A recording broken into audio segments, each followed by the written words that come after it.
యుద్ధానికి సిద్ధమైపోయాము అనే సంకేతాలు ఇస్తూ ఉంది. ఇప్పటికే పాకిస్తాన్ రక్షణ శాఖ మంత్రి మాట్లాడాడు. రోజులు గడుస్తున్న కొద్దీ ఉద్రిక్తతలు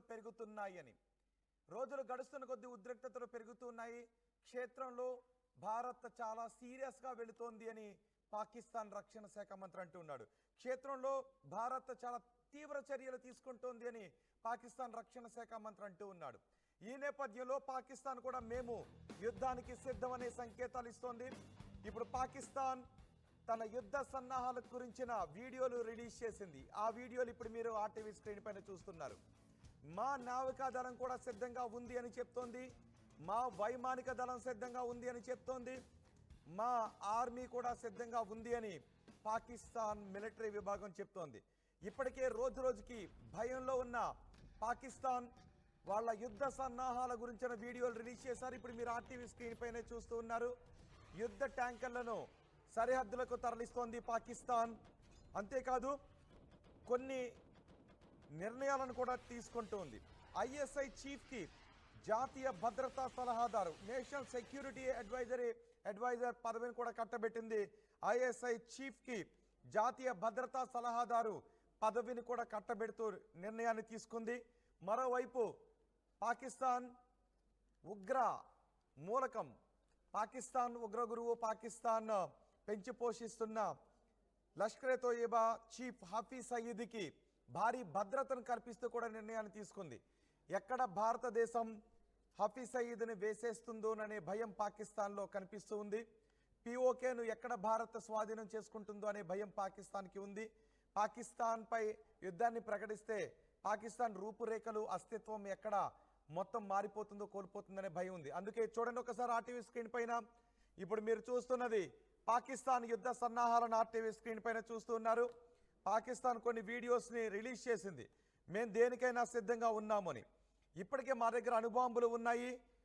భారతదేశం క్షేత్రస్థాయిలో చాలా తీవ్రమైన చర్యలు తీసుకుంటోంది. ఒకవేళ భారతదేశం యుద్ధం చేయటానికే ముందుకు వెళితే మేము కూడా అందుకు సిద్ధం.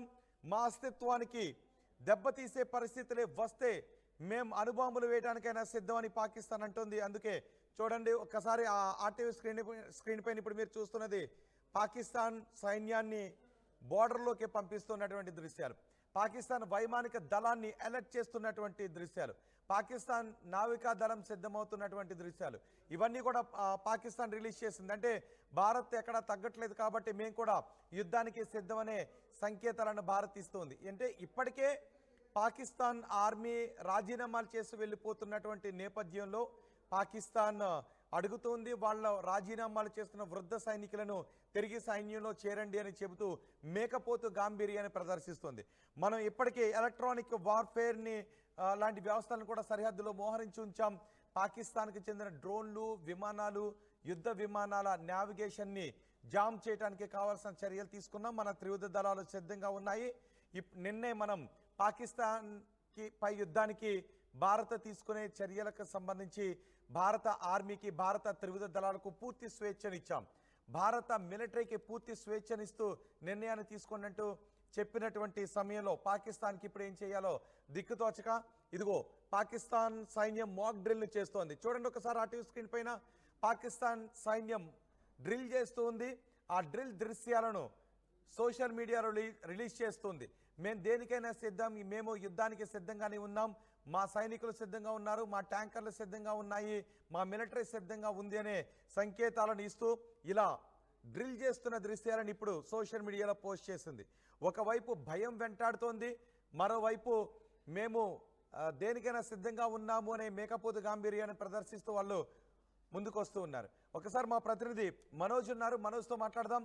మనోజ్, ఇప్పటి వరకు శాంతి చర్చలు అంటూ ఒక పక్క మాట్లాడుతుంది, మరోవైపు క్షేత్రస్థాయిలో భారత్ చాలా దూకుడుగా వెళుతూ ఉంది అని చెప్తుంది, మరోవైపు మేము యుద్ధానికి సిద్ధమనే సంకేతాలను ఇచ్చే కొన్ని వీడియోస్ను కూడా రిలీజ్ చేసింది. అంటే పాకిస్తాన్ రిలీజ్ చేసిన ఈ వీడియోలను చూస్తే ఏమనుకోవాలి? కేవలం ఇదంతా కూడా ఒక సర్కస్ ఫీట్స్ అని చెప్పి మనం సింపుల్ గా కొట్టిపారేయచ్చు. ఎందుకంటే వాళ్ళ దగ్గర అంత శక్తి సామర్థ్యాలు లేవనేది చాలా క్లియర్ అర్థమవుతోంది. అటువైపు నుంచి కేవలం అక్కడ యుద్ధ విన్యాసాలు చేయడము, యుద్ధ ట్యాంకర్లతో ఏదో ప్రదర్శనలు చేయడము, ఎయిర్ క్రాఫ్ట్లతో ప్రదర్శన చేయడం అన్ని కూడా ఒక సర్కస్ ఫీట్ లాంటిది తప్ప నిజంగా పాకిస్తాన్ కి భారత్ ఎదుర్కొనే ధైర్యం కానీ లేదు. ఎందుకంటే నిజంగానే అటువంటి ధైర్యం కనుక ఉంటే యుఎన్ దగ్గరికి వెళ్ళిపోయి అక్కడ ఒయ్యో కుర్రో మొర్రో నాకు మోదీ చంపాలనుకుంటున్నారు, భారత్ మొత్తం కూడా ఒక 30 దాడి చేసి వాళ్ళు హతమార్చాలనుకుంటుందని చెప్పి వేడుకొని అక్కడ ఇదే ఒక సింపతి గెయినింగ్ కోసం ప్రయత్నం చేయకపోవచ్చు.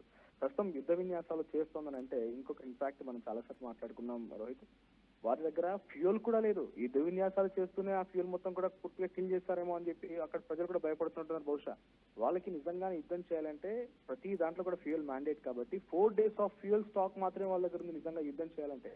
అటువంటి నేచర్లో వాళ్ళు కేవలం యుద్ధ విన్యాసాలు చేస్తున్న ఫ్యూయల్ మొత్తం డ్యామేజ్ చేసేస్తున్నారు, వాటిని వినియోగిస్తున్నారు. తర్వాత యుద్ధం కనుక వస్తే మన పరిస్థితి ఏంటనే ఒక ఆందోళన బహుశా పాక్ ఆర్మీలో ఉండుంటుంది, అక్కడ ప్రజల్లో కూడా ఉండుంటుంది. ఇక పాక్ ఆర్మీ చీఫ్ ఎక్కడున్నారో తెలియదు. పాక్ ఆర్మీ చీఫ్ తన కుటుంబాన్ని దేశం దాటించేశాడు. కేవలం భారత్ దగ్గరికి వచ్చి ప్రతిసారి కూడా అంటే మన బిగ్గెస్ట్ థింగ్ ఇండస్ వాటర్ ట్రీటీని రద్దు చేశాం కాబట్టి దాని తాలూకు ఎఫెక్ట్ అక్కడ చూపిస్తోంది. ఈ సిచ్యువేషన్ లో మరి యుద్ధ విన్యాసాలు చేసి ఏదో కవ్వింపు చర్యలకు చేపట్టి భారత్ మళ్ళీ వాళ్ళ ప్రజలకు సంబంధించి గాయమైన వాళ్ళ ప్రజల ప్రాణాలు కోల్పోయిన వాళ్ళకంత పట్టింపు లేదు. కానీ భారత్ మాత్రం నిజంగా ఒక్క సివిలియన్ పైన ఇంకేదైనా జరిగినా కూడా అంత తీవ్రమైన పరిణామాలు ఎదుర్కోవాల్సిన సిచ్యువేషన్ ఉంటుందని చెప్పి చాలా స్ట్రైట్ గా వార్నింగ్ ఇస్తున్నారు. ఐడెంటిఫై, ట్రేస్ అండ్ పనిష్, ఇది మోదీ చెప్తున్నమాట. కానీ అక్కడ పిఎం ఏ రోజు కూడా మా ప్రజలను మేము కాపాడుకుంటాం, మా ప్రజల వైపుగా మేము ఉంటామని ఈ 4 days 1 week నుంచి మనం చూస్తున్నాం. ఎక్కడ కూడా చెప్పిన దాఖలాలు లేవు. సో వాళ్ళకి least concern about their public.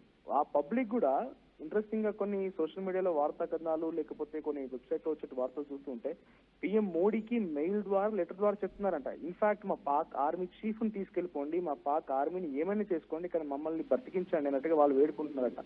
అటువంటి ఇంట్రెస్టింగ్ గాసిప్స్ అంటామా లేకపోతే కొన్ని చర్చలే జరుగుతున్నాయి. సో అటువంటి విధంలో పాక్ ఆర్మీ అక్కడ యుద్ధ విన్యాసాలు చేసినందుకు కేవలం సర్కస్ ఫీట్సే కానీ ఏమాత్రం కూడా మన పైన దాడి చేసే అవకాశం అంటే వాళ్ళు ఏమాత్రం కూడా మనం ఎదుర్కొనే సత్తా లేదు అక్కడ. సో ఎల్ఓసి వెంట ఎటువంటి యుద్ధ విన్యాసాలు అంటే మనోజ్ ఈ 2 రోజుల నుంచి చూస్తుంటే ఎప్పుడైతే పాకిస్తాన్ అంటూ ఉంది 24 గంటల నుంచి 36 గంటల్లో భారత్ మాపై ఏమైనా చేసే అవకాశం ఉంది, క్షేత్రస్థాయిలో భారత్ చాలా దూకుడుగా ముందుకు వెళ్తుంది, తీవ్ర చర్యలు తీసుకుంటుందని ఆ రక్షణ శాఖ మంత్రి ఏమన్నాడు, పాకిస్తాన్ రక్షణ శాఖ మంత్రి ఏమన్నాడు అంటే క్షేత్రస్థాయిలో భారత్ చాలా తీవ్ర చర్యలు తీసుకుంటూ ముందుకు వెళుతోంది అని. సో మేము యుద్ధానికి సిద్ధం అనే సంకేతాలను ఇస్తున్నారు, శాంతివచనాలు కూడా అంటున్నారు. సో ఈ 2 రోజుల నుంచి చూస్తూ ఉంటే పాకిస్తాన్ వైపు నుంచి కూడా సైనిక యాక్టివిటీ పెరిగినట్టుగా కనిపిస్తుంది. అంటే ఇంకా యుద్ధం తథ్యం అనే విషయానికి వాళ్ళు కూడా వచ్చేసారనుకోవాలా? బట్ ఎగ్జాక్ట్ గా యుద్ధం తథ్యమనే ఉద్దేశంతోనే ఉన్నారు వారు కూడా. నిజంగానే భారత్ కనుక దాడి చేయాల్సిన సిచ్యువేషన్ లో కొంచెమైనా డిఫెండ్ చేయగలుగుతాం కదా, కొంచెం కొద్దిలో గొప్ప మేము కూడా యుద్ధం చేయాలి కదా, సింపుల్గా కూర్చోలేరు కాబట్టి అటువంటి విన్యాసాలు చేస్తోంది. మీరు గమనించండి రోహిత్, పాక్ ప్రధాని ఏ రోజు కూడా అక్కడ పబ్లిక్ గురించి మాట్లాడలేదు, అక్కడ పబ్లిక్ గురించి ఆయన మేము కాపాడుకుంటామని కానీ సిచ్యువేషన్ మాట్లాడలేదు. మనం మరియం షరీఫ్ చూసాం, మా నాన్న చాలా పెద్ద ఎత్తున న్యూక్లియర్ బాంబ్ గా మార్చాడని చెప్పింది ఆవిడ. తర్వాత ఈ రోజు మనం మాట్లాడే ఒక సెనేటర్ కూడా మా దగ్గర ఉన్నటువంటి జనాభా ప్రతి ఒక్కరూ సైనికుడిగా మారిపోయి యుద్ధం చేస్తామని చెప్పి అక్కడి ప్రజల్లో ఒక యూనిటీని తీసుకొచ్చే విధంగా వాళ్ళ మాటలు కనబడుతున్నాయి. కానీ పబ్లిక్ లో కూడా ఈ సైన్యంగా మార్చేస్తామనేటువంటి మాటల్లో యూనిటీ పెంచడం ఒకే ఎత్తు అయితే వాళ్ళ ప్రాణాలు పోయినా కూడా పెద్దగా లెక్క చేయని తత్వం కనబడుతోంది. కానీ మోదీ మన ప్రధాని ఎక్కడ కూడా మీరంతా సిద్ధమైపోయి యుద్ధానికని చెప్పడం లేదు. నేనంతా సిద్ధంగా ఉన్నాను, భారత్ 3 దినాలకు ఫ్రీ హ్యాండ్ ఇచ్చేసాను, everything going to happen very soon అన్నట్టుగానే ఉన్నారు. కానీ ఈ రోజు కూడా మన పబ్లిక్ ని రెచ్చగొట్టే విధంగా మన పబ్లిక్ యుద్ధానికి సిద్ధం కానీ రకంగా ఎక్కడ మాట్లాడలేదు. అక్కడ ఒక ఇంటర్నల్ యుద్ధం జరుగుతోంది, వేర్పాటువాదం గురించి కానివ్వండి, ఇంటర్నల్ ఇంకేదో జరుగుతోంది. వాటన్నిటి కూడా కంట్రోల్ చేసే ఉద్దేశంలో భాగంగానే ఇందాక మీరు అన్నట్టుగా రక్షణ మంత్రి కానివ్వండి, ఇన్ఫర్మేషన్ బ్రాడ్కాస్టింగ్ మినిస్టర్ అతౌల్లా తలార్ ఆయన కూడా మాట్లాడిందంటే 24 గంటల నుంచి 36 గంటల్లో భారత్ మా పైన దాడి చేసే అవకాశం ఉందని చెప్పడంలో ఒక అర్థం. ఫస్ట్ థింగ్ యుఎన్ దగ్గరికి వెళ్ళిపోయి యుఎన్ దగ్గర ఏం చెప్పుకున్నారు, మా పైన భారత్ దాడి చేసే అవకాశం ఉంది, మమ్మల్ని కాపాడండి అక్కడ మొరబెట్టుకున్నారు. మరి ఇక్కడికి వచ్చి మళ్ళీ రకంగా మాట్లాడుతున్నారని అంటే వాళ్ళకి క్లియర్ గా ఒక సింపతి గెయినింగ్ అనేది కావాలి. సింపతి గెయినింగ్ ఇక్కడ నుంచి వాళ్ళకు ఒంటరైపోయారు, ఏ కంట్రీ కూడా సపోర్ట్ చేయలేదు. కానీ ఇండియాకి 68 దేశాలు సపోర్ట్ చేస్తున్నట్టుగా బహిరంగంగా ప్రకటించారు. చాలా వరకు ఆ ఎఫెక్ట్ చూస్తున్నాం మనం, సపోర్ట్ ఏ రకంగా ఉంది, ఎటువంటి విధంగా వాళ్ళు సపోర్ట్ ఇస్తున్నారు, ముసాద్ కానివ్వండి, FBI సంస్థలు కానివ్వండి. సో అటువంటి సిచ్యువేషన్ లో ఇండియా ఉంది. కానీ పాకిస్తాన్ ఒంటరి అయిపోయింది. వాళ్ళకి సింపతి గెయినింగ్ కావాలి, వేరే దేశాల నుంచి సింపతి గెయినింగ్ కావాలి, లోపల ప్రజల్ని వాళ్ళపైన కొంత తిరుగుబాటు చేయకుండా, వ్యతిరేకం అవ్వకుండా ప్రజల్లో కొంత వాళ్ళకి సింపథైజేషన్ కావాలి.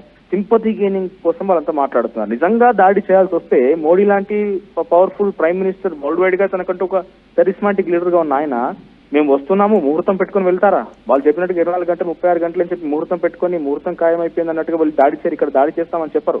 సైలెంట్ గా బాలాకోట్ సర్జికల్ స్ట్రైక్ల మాదిరిగానే వెళ్ళిపోతారు, అక్కడ చేయాల్సిన పని ఇట్టే కానిచ్చేస్తారు, వస్తారు. అంతేగాని వీళ్ళకు కేవలం ఏంటంటే సింపతి గెయినింగ్ కోసం మాట్లాడుతున్న మాటలేగా నిజంగా ఇన్ని గంటలు అన్ని గంటలు అనే విషయం ఇప్పటివరకు ఎగ్జాక్ట్ గా మనం కూడా చెప్పలేము. ఒకవేళ జరగాల్సి వస్తే మాత్రం ఈ రాత్రిగా జరగవచ్చు, చెప్పలేము. ఎందుకంటే గతంలో కూడా మనం చూసినట్టుగా మనం ఏది తెలియకుండానే రాత్రి పని కానించేటువంటి ఒక ప్రక్రియ గతంలో బాలాకోట్ లో చూసాం. తెల్లవారుజామున భారతదేశం ఒక్కసారి లేచి చూసేసరికి బాలాకోట్ మొత్తం అల్లాడిపోయింది, పాకిస్తాన్ మొత్తం ముచ్చెమట్టలతో తలడిల్లిపోతుంది. అటువంటి సినారియో ఉంది. ఇప్పుడు కూడా జరగొచ్చేమో, ఏ క్షణమైనా కూడా అది జరిగే అవకాశం ఉంది. కానీ వన్ థింగ్ ఒకటి ఇండియాకి చాలా కాన్ఫిడెంట్ గా చెప్పాల్సిన అంశం ఏంటంటే there will be no more Pakistan. అది ఇంటర్నల్ గా యుద్ధం జరిగిన పాకిస్తాన్ అనే పదం ఉండదు. ఒకవేళ భారత్ తో నిజంగానే యుద్ధానికి సిద్ధమైంది కాబట్టి నిజంగా భారత్ కనుక చేయాల్సి వస్తే పాకిస్తాన్ లేకుండా ఉండే అవకాశం ఉంది. రైట్ మనోజ్, పాకిస్తాన్ ఇప్పుడు గంటలు లెక్క పెట్టుకుంటూ ఉంది. పాకిస్తాన్ చెప్పింది, భారతదేశం చెప్పలేదు. భారత ప్రధాని కేవలం ఐడెంటిఫై, ట్రేస్, పనిష్ అని మాత్రమే అన్నారు. కానీ పాకిస్తాన్ 24:36 అని అంటుంది. 24 గంటలు 36 గంటలు అని, 24 hours 36 hours అని పాకిస్తాన్ మాత్రమే చెప్పింది. కానీ భారత్ ఎక్కడ కూడా ఇన్ని గంటలు అని చెప్పలేదు. ఐడెంటిఫై, ట్రేస్, పనిష్ అని మాత్రమే చెప్పారు. సో పాకిస్తాన్ మాత్రమే గంటలు లెక్క పెట్టుకుంటూ ఉంది. అందుకే క్షేత్రస్థాయిలో భారత్ చాలా తీవ్ర చర్యలు తీసుకుంటోంది అని చెప్పింది కూడా పాకిస్తానే. అణుబాంబుల గురించి మాట్లాడింది కూడా పాకిస్తానే. యుద్ధం గురించి కూడా మాట్లాడుతుంది పాకిస్తానే. శాంతి చర్చలు రండి అని పిలుపునిస్తున్నది కూడా పాకిస్తానే. అన్ని దేశాల దగ్గరికి వెళ్ళి మాకు సాయం చేయండి అని అడుగుతున్నది కూడా పాకిస్తానే. ఇప్పుడు పాకిస్తాన్ ఇక చేసేదేమీ లేక భారత్ తీవ్ర చర్యలు తీసుకుంటోంది అని పాకిస్తాన్ కళ్ళ ముందు కనబడుతుంది. కాబట్టే ఇప్పుడు అదిగో ఆ యుద్ధ విన్యాసాలు చేస్తోంది పాకిస్తాన్. ఒకసారి ఆర్టీవీ స్క్రీన్ పైన చూడండి, వాళ్ళ గన్స్ని సరిహద్దులోకి పంపిస్తోంది, వాళ్ళ విమానాలను, యుద్ధ విమానాలను సరిహద్దులోకి పంపిస్తోంది, యుద్ధ విన్యాసాలు చేస్తోంది. ఈ యుద్ధ విన్యాసాలకు సంబంధించిన వీడియోలను ఇప్పుడు సోషల్ మీడియాలో పోస్ట్ చేసింది.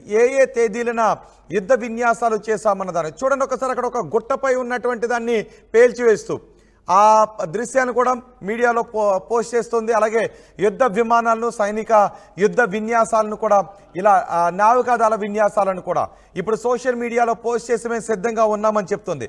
అంతేకాదు పాకిస్తాన్ ఉగ్రవాద గురువు హఫీజ్ సయీద్ను కూడా, లష్కరే తోయిబా చీఫ్ హఫీజ్ సయీద్కి భారీ భద్రతను కల్పిస్తూ కూడా నిర్ణయాన్ని తీసుకుంది. ఏకంగా 4 కిలోమీటర్ల రేడియస్లో చీమ చిటుకుమన్నా కూడా తెలిసే విధంగా హఫీజ్ సయీద్కి రక్షణ కల్పిస్తూ నిర్ణయాన్ని తీసుకుంది. చూడండి ఒకసారి మొదటి బాక్స్లో ఏప్రిల్ 29వ తారీఖున వాళ్ళ యుద్ధ ట్యాంకులు సరిహద్దులకు తరలివస్తూ అక్కడ విన్యాసాలు చేస్తున్నటువంటి దృశ్యాలు. ఏప్రిల్ 30వ తారీఖున వాళ్ళు గన్స్తో, యుద్ధ ట్యాంకర్లతో విన్యాసాలు చేస్తున్నటువంటి దృశ్యాలు కూడా మీరు ఆర్టీవీ స్క్రీన్ పైన చూస్తున్నారు. ఇప్పుడు ఈ వీడియోస్ని రిలీజ్ చేశారు. ఇక పాకిస్తాన్కి అర్థమైపోయింది ఏ క్షణమైనా భారత్ తమపై విరుచుకుపడే అవకాశం ఉంది అని, ప్రతీకారం తీర్చుకునే అవకాశం ఉంది అని. ఇప్పటికే POKని స్వాధీనం చేసుకోవాలి అనే మాటలు కూడా వినిపిస్తున్నాయి. బ్రిటన్ MP కూడా ఒకరు మాట్లాడారు, భారతదేశం POKని స్వాధీనం చేసుకోవాలి, అప్పుడే పాకిస్తాన్కి బుద్ధి వస్తుంది, ఈ ఉగ్రవాద కార్యకలాపాలన్నిటికీ ఫుల్ స్టాప్ పడాలంటే POKని స్వాధీనం చేసుకోవాలి అని. ఇప్పుడు పాకిస్తాన్కి యుద్ధ భయం చాలా స్పష్టంగా కనిపిస్తోంది. అందుకే పాకిస్తాన్ తమ యుద్ధ సామాగ్రిని సరిహద్దులకు తరలిస్తోంది. ఇప్పటికే మన నౌకలు అరేబియా సముద్రంలో గస్తీ కాస్తూ ఉన్నాయి.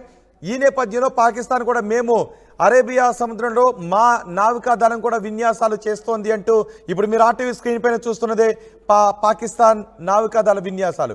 ఇటు రెండో బాక్స్లో మీరు చూస్తున్నారు పాకిస్తాన్ ఆర్మీ విన్యాసాలు. ఇప్పటికే పాకిస్తాన్ ఆర్మీ తమ ఉద్యోగాలకు రాజీనామాలు చేసి వేలాది మంది వెళ్ళిపోతూ ఉంటే పదవీ విరమణ చేసిన వృద్ధ సైనికులను తమ సైన్యంలోకి రమ్మని చెబుతూ ఉంది. పాకిస్తాన్ టచ్ చేయాలి అంటే 1కి 10 సార్లు ఆలోచించాలి అని ఆ దేశ రాజకీయ నాయకులు చెప్తూ ఉన్నారు.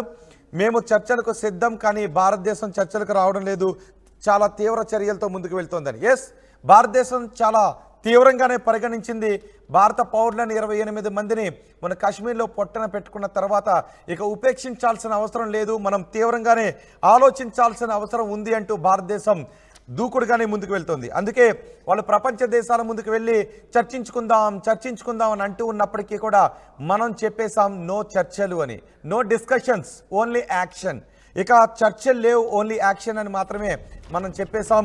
కానీ పాకిస్తాన్ కుదిరితే చర్చలు అని అంటుంది, కానీ మనం మాత్రం నో డిస్కషన్స్, కేవలం యాక్షనే అని. మన 4 విమానాలు నిన్న ఒక పెట్రోలింగ్ చేస్తేనే వాళ్ళ వెన్నులో వణుకు పుట్టింది. అందుకే వాళ్ళకి అర్థమైపోయింది, మా దగ్గర క్రెడిబుల్ ఇన్ఫర్మేషన్ ఉంది, మా దగ్గర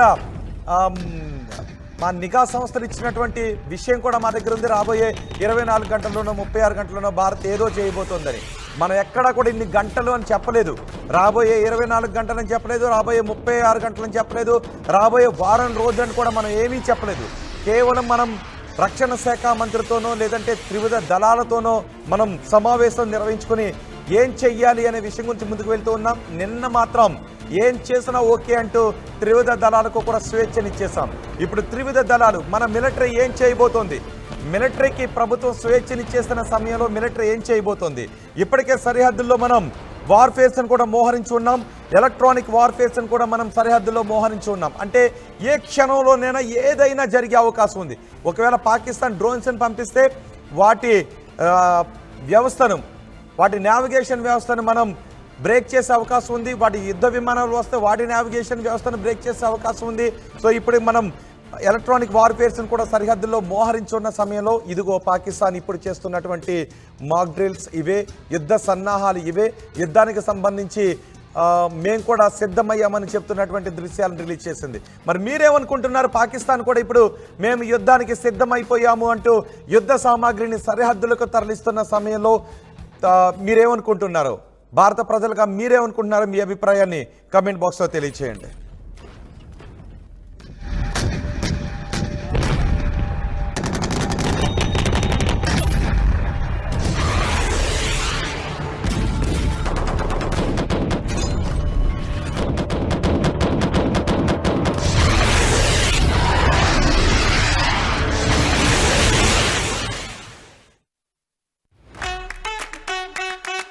Bringing the industry expertise to the classroom.